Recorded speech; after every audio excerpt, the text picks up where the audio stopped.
थाना कौन कर्मचारी नहांती एवं ये हूँ आडिशनल आईआईसी चैम्बर आपन देखा चाहिए आडिशनल आईआईसी चैम्बर भी खाली एठी मध्य कहीं नहांती।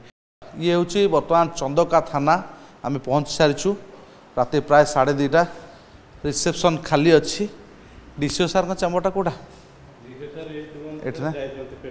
बिल्कुल बर्तमान जड़े कनस्टेबल भाई रही दायित्व में राति जेहेतु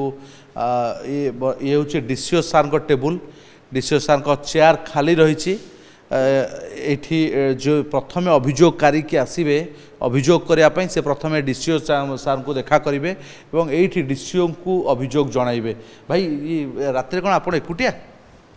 हाँ जाइछन्ति पेट्रोलिंग जाइछन्ति सर आई सर डीसीओ सर जाइछन्ति आईआईसी भी रात अच्छे हाँ अच्छन्ति सर जाइछन्ति बाहर ड्यूटी कौन घटना गोटे बड़ घटना कौन आसी कौन जानि सर मोसे भी रात केते जण स्टाफ आपन रहउछन्ति ए रहउछन्ति सर डीसीओ सर रहउछन्ति आ जणे मो सहित आ सेंट्री सहित आ जणे दि जण रहउछन्ति बर्तमान खबर आसीबो जण अभियोग करिया को आसीबे से काहा को अभियोग देबे एफआईआर काहा को देबे बर्तमान तो सीट खाली हाँ सर पेट्रोलिंग जाइछन्ति आसले जहा जणे डीसीओ सर भी पेट्रोलिंग रे जाउछन्ति हाँ सर नाइट पेट्रोलिंग जाइछन्ति डीसीओ सर हाँ जाइछन्ति रात केते जण स्टाफ भाई रहउछन्ति टोटल 3 जण सर आपण बर्तमान थाना दायित्व रे सुरक्षा दायित्व रे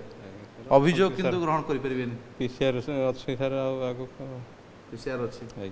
केतेटी पीसीआर भाई बुलुची रात रे एठी सर 2टी पीसीआर आमे तो गोटे भी पीसीआर बाटरे भाई बुली के आसु चंदकारिया पाइलु सर बिल्कुल निहाती भाव में जड़े कर्मचारी कहते जे पीसीआर मूवमेंट करुच्ची किंतु ऑफिस देखंतु फैन चलुची लाइट जलुची फैन चलुची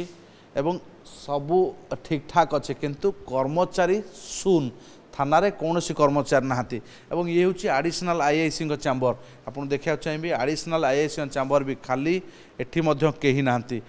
पूरा थाना बड़ थाना आधुनिक थाना कहगला मॉडल थाना एवं मॉडल थानार ये हूँ वास्तव चित्र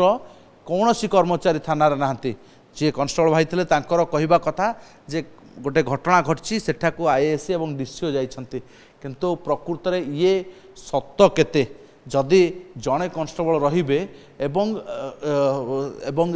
रे जड़े अभियोग करासी डीसीओ भी जाइछन्ति तदंत करने महिला शिशु डेस्क खाली कौन कर्मचारी राति नहांती जदि जड़े महिला को मानसिक शारीरिक पारिवारिक निर्यातना दिगला पारिवारिक हिंसा फल सी कहीं नहांती एठी अभियोग एपटे ये हूँ प्रदीप कुमार जेना इंस्पेक्टर इंचार्ज बर्तमान आईआईसी चंदका थानार मो कैमेरा सहयोग संतोष को कह देखाबे एठी आईआईसी हुए तो स्वाभाविक कथा राति थाना अधिकारी नथांती ये हूँ सार चैम्बर एवं ये चैम्बर मध्य प्राय खाली पड़ी दिन तमाम अनेक तदंतर भार थाए कमिशन पुलिस जो मैंने थाना अधिकारी रही है भार रही है किंतु ता बाद भाई सीसीटीवी हाँ निहाती भाव में थाना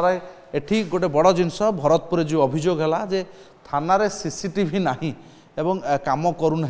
एठी किंतु सीसीटीवी रही आपन देखंतु बर्तमान सीसीटीवी रही जदि किसी अभियोग आसे फांकी पारे ना जे किए प्रकृत में निरपेक्षता आसीज जे जदि पुलिस भूल ना जो मैंने अभियोगकारी आसर भूल कथा हूँ ये रखा थाना विभिन्न थानार उपकंठर चित्र देखुं बर्तमान ये हूँ वास्तव चित्र मात्र जड़े कर्मचारी मात्र जड़े कनस्टेबल रही थाना भितर राति तमाम बुलिलु विभिन्न थाना बुलिलु स्थिति परखिलु प्रकृत में राति थाना चली कौन केते जन कर्मचारी रोचंती किभली लोकों को न्याय देउछंती किभली रही कर्मचारी व्यवहार भरतपुर थाना पर जितेबाला पूरा राज्य में हुलस्थुल होची पुलिस पारिबापणिया को नहीं पुलिस व्यवहार को नहीं पुलिस आभिमुख्य को नहीं सेतेबेले ये हूँ चित्र केउठी पुलिस बाबू निर्घोर निदरे केउठी पुलिस बाबू खाली देहरे तो आउ केउठी कर्मचारी शून्य थाना जदि राति किसी अघटन घटे जदि राति किसी घटना घटे तो अभियोगकारी आसबे अभियोग करेंगे तो अभियोग करेंगे क्या